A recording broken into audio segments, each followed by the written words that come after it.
बिस्मिल्लाहिर्रहमानिर्रहीम। बोलते कालम के साथ मैं आमिर रज़ा खान। और हौज़िज़ ने बाब मंदब बंद करने का ऐलान कर दिया है। ब्लॉकेट का ऐलान किया है।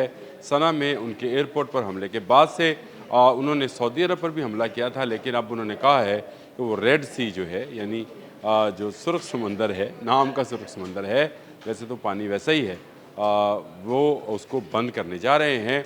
और अब यहाँ से जो है कोई भी जहाज़ नहीं गुजरेगा। पहले ही दुनिया जो है एक बड़े तजारती खसारे का शिकार है, क्योंकि जो स्ट्रेट ऑफ हॉर्मुज़ है, आपने हर्मुज़ जो है वो बंद है खलीज फ़ारस में। और अब मेडिटेरियन की तरफ जाने वाला बाब मंदब भी जो है ये भी बंद हो जाएगा, ये जो नहर स्वेज़ के साथ मिलता है। और इसी से दुनिया की एक बड़ी तजारत जो है तेल की जाती है, और इसका सबसे ज़्यादा फ़ायदा जो है सऊदी अरब उठाता है। यमन में हौज़ीज़ पर जो है सऊदीज़ ने हमला भी किया था। सना के एयरपोर्ट को जो है उन्होंने जो है नुकसान पहुँचाया था। डोनाल्ड ट्रंप ने इसकी तारीफ़ भी की थी, क्योंकि उनके मुताबिक जो हौज़ीज़ हैं ये दहशतगर्द हैं, और ये यमन के अंदर दहशतगर्दी में मुलव्वस रहते हैं। इससे पहले भी इन्होंने मुख्तलिफ़ जगहों पर जो है बाब मंदब को बंद करने की धमकी दी थी। रॉकेट्स इनके पास हैं, आने और जाने वाले जहाज़ों पर ये हमला कर सकते हैं। बिल्कुल ये बाब मंदब के कोने पर बैठे हुए हैं, यहाँ पर इनका कब्ज़ा है, और यमन के फ़ौजी भी इनसे ये कब्ज़ा नहीं छुड़वा सके हैं। ये एक बड़ा बहरी रास्ता है।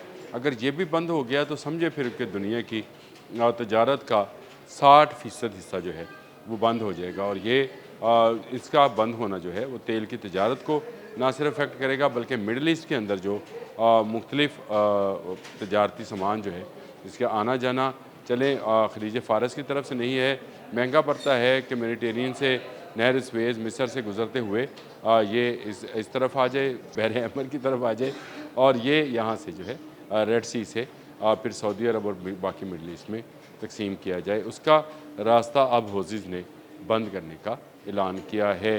और ये मैं बहुत दिनों से कह रहा था कि ईरान की प्रॉक्सी है हौज़ीज़। ये ईरान की प्रॉक्सीज़ हैं। अगर इन्होंने बाब मंदब बंद करने की बात की या कोशिश की या उसको बंद कर दिया, तो ये दुनिया जो है, ख़ासकर यूरोप को बहुत बड़ा इफ़ेक्ट होगा।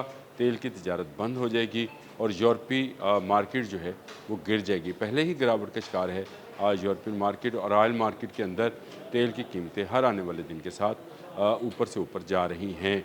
आज भी जो हमारे मिडल ईस्ट का तेल है, जिसको क्रूड कहा जाता है, ये $80 पर बैरल पर ट्रेड हो रहा है, जबकि ब्रेंट जो है वो तो $86-87 पर चला गया।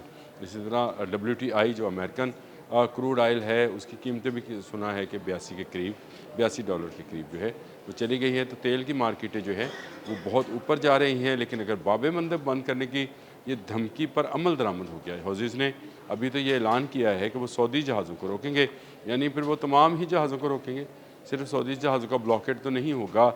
और ये इसलिए है क्योंकि जो आपने हर्मुज़ है उसका ब्लॉकेट अमेरिका ने कर रखा है। उसका जवाब जो है हौज़ीज़ यहाँ पर देंगे। और इसमें जो है मैं ये समझता हूँ कि एक बड़ी जो है ट्रेड बंद होने जा रही है। हौज़ीज़ बागी जो हैं वो यमन पर कब्ज़ा करना चाहते हैं, और यमन पर कब्ज़ा जो है उनका पुराना ख्वाब है। इसके लिए वो जद्दोजहद कर रहे हैं। ईरान उनको सपोर्ट करता है, और ईरानी सपोर्ट से ही उनके पास जो है मिसाइल सिस्टम भी है, उनके पास अपना खुद का ड्रोन सिस्टम भी है, और उनके पास जो है वो उनके बकौल उनके पास ऐसे लोग भी हैं जो अपनी जान जो है हौज़ीज़ के लिए दे सकते हैं। तो ये एक बड़ी जंग का दूसरी जानब आगाज़ है। यानी पहले आपने हम्मस में आग लगी हुई थी, अब बाब मंदब में भी आग भड़केगी। और उसकी वजह यह है कि कभी सऊदी अरब और मिडल ईस्ट के बाकी ममालिक जो हैं इस आबनाए को हौज़ीज़ के हाथों ब्लैकमेल होकर ब्लॉकेट की तरफ ले जाने नहीं देंगे। ये एक बड़ी जंग का आगाज़ भी हो सकता है, जिसमें सऊदीज़ और बाकी मिडल ईस्ट के ममालिक जो हैं वो भी शामिल हो जाए, क्योंकि उनका तो बिल्कुल ही नातका बंद हो जाएगा। 100% ट्रेड बंद हो जाएगी, तेल की भी और अशिया ज़रूरी की भी। और जब ये 100% बंद होगी तो आप सोच सकते हैं कि फिर क्या होगा। फिर हौज़ीज़ की जो है उसको उनके ख़िलाफ़ जो है कार्रवाइयों का आगाज़ किया जाएगा। और यूँ ये बाबुल मंदब वाला इलाका जो है ये अभी तक भड़का नहीं था। अब ये जो है रेड सी वाला इलाका जो है ये भी आग इसी जंग की आग में भड़केगा। तो ईरान की जंग जो ईरान अमेरिका जंग है वो भड़क कर अब इस इस इलाके में भी आ रही है। और इसमें आने का मतलब ये है कि ये जंग जो है अपनी वसअत को मज़ीद दिखाएगी, अपनी वसअत मज़ीद दिखाएगी या फैल जाएगी। क्या कहेंगे, मुझे तो समझ नहीं आती है कि क्या किया जाए कि जंग जो है ये अब रुकती हुई नज़र नहीं आ रही है, फैलती हुई नज़र आ रही है। एक के बाद एक रियासत जो है इस जंग में शामिल होती जाएगी। देखिए लेबनान के अंदर हिजबुल्लाह जो है ईरान की प्रॉक्सी है, वो भी इसराइल के साथ जंग कर रही है। अब हौज़ीज़ जो हैं जिनको कहा जाता है कि ये भी ईरान की प्रॉक्सीज़ हैं, ये सऊदी अरब और मिडल ईस्ट के बाकी ममालिक के ख़िलाफ़ जो है इन्होंने जंग का आगाज़ कर दिया है। तो ये जंग तो फैल कर फिर बहुत बड़ी जंग हो जाएगी और वाकई ही ये एक मिनी थर्ड वर्ल्ड वार होगी। लेकिन क्या ये मिनी थर्ड वर्ल्ड वार ही रहेगी? क्या यूरोप इसमें इंटरवीन नहीं करेगा?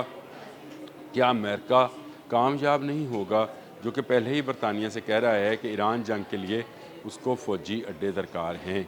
इसीलिए तो के स्टार्मर को वहाँ से हटाया गया और उसकी जगह पर नया वज़ीर आज़म लाया गया है ताकि ये अड्डे हासिल किए जाएँ। ये भी स्टोरी मार्केट में अब आ गई है कि अमेरिका ने कह दिया है कि उसको मज़ीद अड्डे चाहिए बरतानिया के, क्योंकि अड्डे हैं मिडल ईस्ट के अंदर भी, और उसको वो अड्डे जो हैं अब इस्तेमाल करने हैं।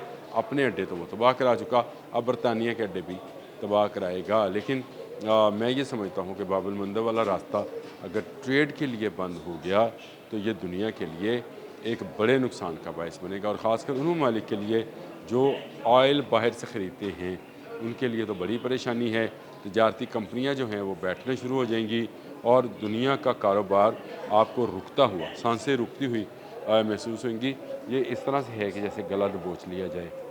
बाब मंदब की गला है तजारत का एक बहुत बड़ा ज़रिया है, जिससे ऑक्सीजन जो है आ जा रही है। स्ट्रेट ऑफ हॉर्मज़ आपने हम्मस बंद होने के बाद, यानी खलीज फ़ारस बंद होने के बाद, ये एक बड़ा रास्ता था तजारत का। अगर ये हौज़िस ने यहाँ पर भी जंग शुरू कर दी और इसको बंद कर दिया, जिसका उन्होंने ऐलान कर दिया है कि वो ब्लॉकेट करने जा रहे हैं, तो ये जंग फैलते फैलते पूरी दुनिया को अपनी लपेट में ले ले और पूरी दुनिया अगर इसकी लपेट में आई तो ये जंग फिर रवायती हथियारों की जंग नहीं रह जाएगी, ये फिर एटमी जंग में तब्दील हो जाएगी और ये समुंदरों में से आग उबलेगी। ये हमने सुना था, हमने देख लिया कि समुंदरों में से आग जो है वो उगली जा मतलब फैलाई जा रही है, और इस जंग का दायरा कार जो है उसको हर आने वाले दिन के साथ वसी से वसी तर किया जा रहा है। अब तक के लिए इतना ही। अल्लाह हाफ़िज़।